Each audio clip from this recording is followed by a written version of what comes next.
what's up mga kalodi mo for today's video. So, nandito naman tayo sa teleserye ng hapon. At nandito naman tayo sa pinaka-intriga at controversial na pag-vlog namin kay Boss Siki TV. Ngayon ay nandito siya at kumakain ng pampatilaok, tuktulaok. At ngayon masasaksihan nyo na siya. In 3, 2, 1, pasok!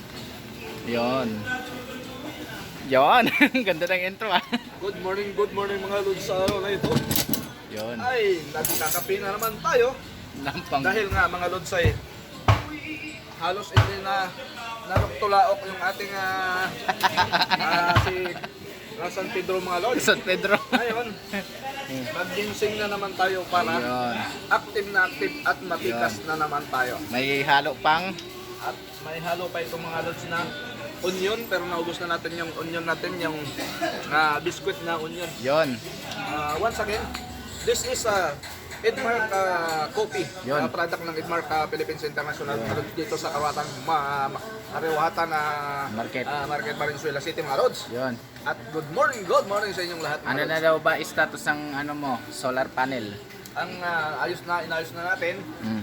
yung inayos natin nung nakaraan, ay hindi nakapit ng gusto doon sa taas. Kaya Dahil bukas, may konting angat. Ngayon iangat natin ng konti yon para pantay yung bukas, mga panels natin. Kaya ayusin natin bukas. may live ulit tayo bukas. Magla-live na naman tayo together with you.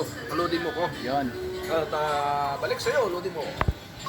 So yun nga mga kalodi, no, nakita nyo naman ang kanyang pagsisikap sa kanilang